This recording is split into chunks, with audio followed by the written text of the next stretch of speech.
গৌৰৱ গগৈৰ দাম্ভিকতাৰ বাবেই মিত্ৰতা নহল। কংগ্ৰেছ আৰু ৰাইজৰ দলৰ মিত্ৰতা ভংগৰ আনুষ্ঠানিক ঘোষণা অখিল গগৈৰ। কিয় মিত্ৰতা ভংগ কৰিলে অখিল গগৈয়ে? আমি আমাৰ যি বক্তব্য আছিলে একদম প্ৰেছ বিবৃতিৰ জৰিয়তে সম্পূৰ্ণ স্পষ্ট বক্তব্য প্ৰকাশ কৰিছোঁ। আমি অতি স্পষ্টকৈ কৈছিলোঁ যে আমি কেৱল আৰু কেৱল 15খন আসন বিচাৰিছিলোঁ। সেই 15খন আসনৰ 4খন আসনহে আমাক পোনপটীয়াকৈ আমাৰ নিজৰ আসন দিয়া হৈছে। আনহাতে কংগ্ৰেছৰ লগত 4খন বন্ধুত্বমূলক ফ্ৰেণ্ডলি কণ্টেষ্ট কৰাৰ কাৰণে তেওঁলোকে সন্মতি দিছে আৰু 4-4 8 হ'ল আৰু 5খন আসন তেওঁলোকে আমাক তেওঁলোকৰ বাছনিৰ পৰা জাপি দিছে। গতিকে এইটোতো কমপ্লিটলি অগণতান্ত্ৰিক কথা এটা। যি 13খন আসন সামান্য আসন 126খনৰ ভিতৰত যি 15খন আসন আমি বিচাৰিছিলোঁ তাৰে 13খন তেওঁলোকে দিব খুজিছিলে। তাতো তেওঁলোকৰ চইচৰহে আমাক বস্তুখিনি দিব খুজিছে। আৰু এনেকুৱা কথাত কৰোঁতে তেওঁলোকে যি ধৰণৰ বডি লেংগুৱেজ, বিশেষকৈ গৌৰৱ গগৈৰ যি বডি লেংগুৱেজ, গৌৰৱ গগৈৰ মুখৰ যি বডি লেংগুৱেজ আৰু মুখৰ যি বক্তব্য আৰু বডি লেংগুৱেজ, সেইটোৱে আমাক সাংঘাতিক ধৰণে আঘাতপ্ৰাপ্ত কৰিছে।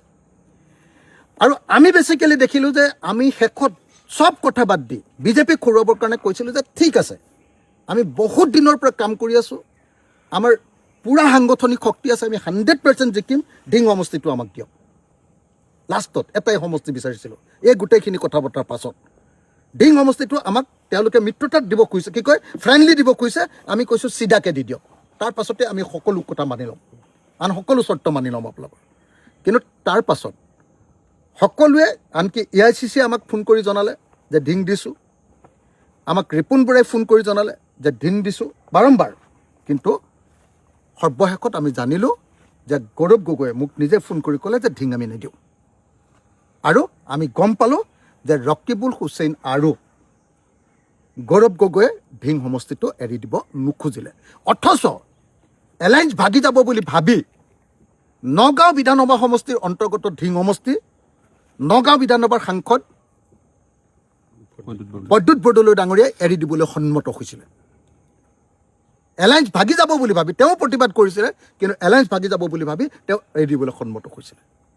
কিন্তু গৌৰৱ গগৈ আৰু ৰকিবুল হুছেইন তেওঁলোকৰ কাৰণে এই গোটেই এলায়েন্সটো ভাগিছে।